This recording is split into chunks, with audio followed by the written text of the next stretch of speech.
소멸이라는 말을 사전에서 찾아보면 사라져 없어짐이라고 나옵니다. 지난 월요일엔 부산이 광역시 중 처음으로 소멸 위험 지역에 접어들었다는 이야기 전해드렸는데 이게 부산만의 문제가 아니라 대한민국 전체의 문제가 되기도 한다대. 대한민국이 정말 없어져 버릴 수도 있다는 건지 이를 막기 위해서는 어떤 것이 필요할지 이야기 나눠보겠습니다. 예, 지방분권 균형발전 부산시민연대 박재율 상임대표 전화 연결돼 있습니다. 대표님 안녕하십니까? 네, 안녕하십니까? 예. 이제 대한민국 소멸 위기 계속 얘기하고 있는데 어느 정도로 네네. 심각하다고 말씀할 수 있을까요? 지금 통계청 발표 자료에 따르면 우리나라 지금 합계 출산율이 올해 0.68이거든요. 네네. 예. 그러니까 이제 1위 한 명을 낳는다는 거 아니겠습니까? 그런데 이제 2035년이 되면 0.61로 이제 또 떨어지고요. 또 시군구에 이제 소멸 고위험 지역 0.5 이하입니다. 이게 지금 2047년이 되면 68.6%가 소멸 고위험 지역이 되고 2117년이면 96.5%가 소멸 지역이 된다니까 거의 100% 아닙니까? 네네. 그렇게 2117년이면 지금부터 87년 후거든요. 네. 앞으로 한 세기가 되기 전에 사실상 나라 자체가 소멸할 수 있는 상황이라는 겁니다. 이미 데이비드 콜먼이라는 옥스퍼드 대학의 아주 유명한 인구학자가 있는데요. 네네. 이미 18년 전에 유엔의 인구 포럼에서 대한민국이 지구상에서 인구 소멸로 사라지는 척구가 될 것이라는 그런 전망까지 내놓았거든요. 네네. 그게 이제 우리 국내 문제가 아니라 세계적으로 지구촌 차원에서 지금 상당히 대한민국의 소멸 위기를 주목하고 있는 것입니다. 네네. 이렇게 숫자로 들으니까 확 더 체감하게 되는 것 같은데 네네. 이 대한민국의 소멸 위기를 극복하려면 헌법을 바꿔야 된다 이렇게 대표님께서 주장을 하셨거든요. 이유가 네네. 뭡니까? 제가 얼마 전에 전기 칼럼에 썼었는데요. 예. 평소에도 그런 주장을 하고 있고요. 지금 우리의 이 소멸 위기다, 인구 문제, 저출생 고령화 문제의 근본적 요인은 잘 아시겠지만 지금 부동산 주거 문제, 교육, 또 일자리, 또 최근에 의료 대가리라는 용어로 대단히 쓰겠고 지금도 그 문제가 지속되고 있습니다만 네네. 보건 의료 체계, 또 재반 분야에 얽혀있는 구조적 문제입니다. 현재도 서울의 부동산 가격은 계속 오르고 있는 것 아닙니까 최근에? 네네. 그런데 지역은 내리고 있거든요. 네, 예. 그래서 이게 자산 가격의 격차가 수도권 비수권이 계속 확대되고 또 첨단 산업이라든지 이런 경제 산업적인 부분이나 이런 것은 수도권으로 계속 집중되고 그게 자연히 인구가 서울에 집중되는 것 아니겠습니까? 그렇죠. 그렇다고 해서 이 인구가 서울이나 수도권의 출생률이 높은 게 아니거든요. 부산을 비롯해서 비수도권의 인구들이 또 특히 영호남 중심의 인구들이 특히 청년들이 수도권으로 계속 유입되는 것입니다. 네네. 이러니까 수도권, 비수도권이 같이 공멸하는 것이죠. 수도권은 포화 상태로 비수도권은 인구 절벽으로 이런 상황을 타개하기 위해서 이미 20여 년 전에 노무현 대통령 참여정부 때 저출생 고령화 사회위원회를 만들고 대통령이 직접 위원장을 맡아서 지금까지도 이 위원회는 운영되고 있거든요. 예예. 그래서 돈을 엄청나게 쏟아부었지만 사실은 더 악화되고 있습니다. 네네. 그러니까 이것이 바로 우리 국가 운영의 시스템의 문제다. 그러니까 국가 운영을 하는 가장 기본적인 골격이 뭡니까? 그게 헌법이잖아요. 네네. 이 헌법이 지금 87년도에 개정돼서 그동안 수십 년이 지난 이 사회 상황을 반영을 못하고 있다는 겁니다. 그래서 이 헌법을 이 수도권과 비수도권의 격차를 해소하는 지방 분권형 체계로 또 균형 발전형 체계 이런 방식으로 정치 행정 체계로 개혁해야 한다. 그러기 위해서는 헌법을 바꿔야만 한다는 이야기입니다. 그러니까 헌법을 그럼 어떤 방향으로 바꿔야 된다고 말씀하시는 거죠? 기본적으로 지금 현재 우리 헌법 117조, 118조가 지역하고 관련된 것인데요. 네. 거기에는 지방자치단체 의회를 둔다. 그다음에 법령의 범위 안에서 자치에 관한 규정을 제정할 수 있다고 되어 있습니다. 예. 그러니까 지금 우리가 지역에서 만드는 모든 입법은 규정이에요. 법으로 인정을 하지 않습니다. 네네. 그러니까 이 자율성이 없는 것이죠. 그리고 법률 40조의 입법권은 국회에만 딱 속한다고 되어 있고 59조에 조세의 종목과 세율은 법률로만 딱 정할 수 있게 되어 있습니다. 네네. 그러니까 가장 핵심적인 이 규정을 만드는 것, 입법을 하는 것, 그다음에 재정, 자원을 동원하는 이런 것이 다 족쇄에 묶여 있거든요.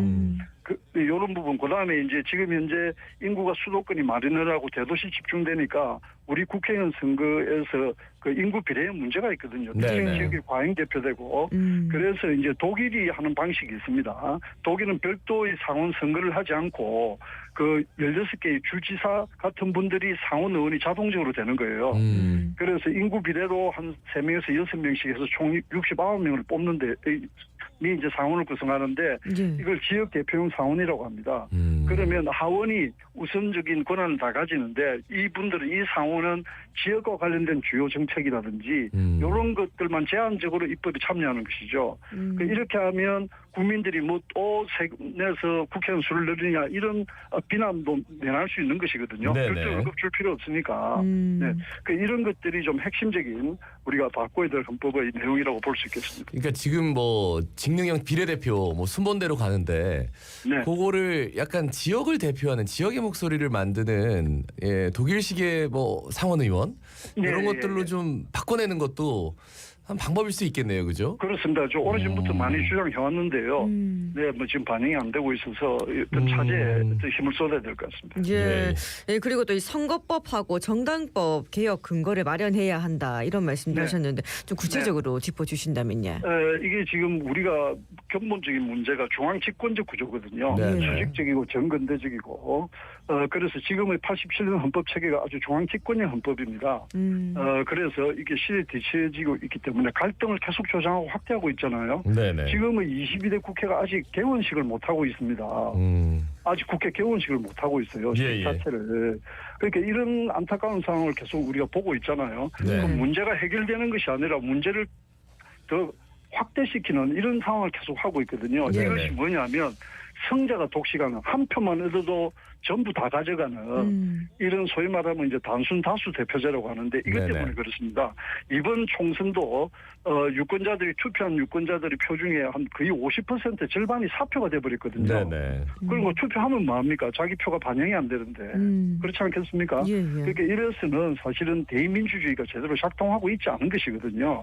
그래서 국민 의사가 제대로 반영이 되는 비례성, 그 비례 민주주의가 확실히 되도록 헌법에 못을 박아야 그러면 이제 거기에 따라서 선거법하고 정당법을 바꿀 수밖에 없잖아요. 네네. 그래서 선거법도 거대 양당 이 큰 두 개 정당이 있으면서 제3당, 제4당으로 나와서 성자 독식이 아니라 서로 타협하고 연합하고 공유할 수 있는 체계를 선진국형 체계, 유럽처럼 이런 체계를 만들어야 된다는 겁니다. 예, 그런 예. 과정을 통해서 뭐 우리가 이야기하는 네덜란드라든지 여러 가지 국가들이 노사정이 타협하고 정치인들이 타협하고 이러면서 위기를 극복해온 것이거든요. 네네. 그리고 이 정당법도 지금 우리는 정당을 설립하려면 중앙당이 서울에 있어야 됩니다. 네네네. 법이 그 얼마나 모순적입니까? 음. 이게 옛날 뭐 조선시대도 아니고 그죠? 네네. 그래서 또 5개 시도에 그 진성당원이 1000명 이상 있어야 돼요. 그렇죠. 그러면 사회는 다원화되었는데 소수의 목소리를 반영할 수 있는 정당을 만들 수가 없습니다.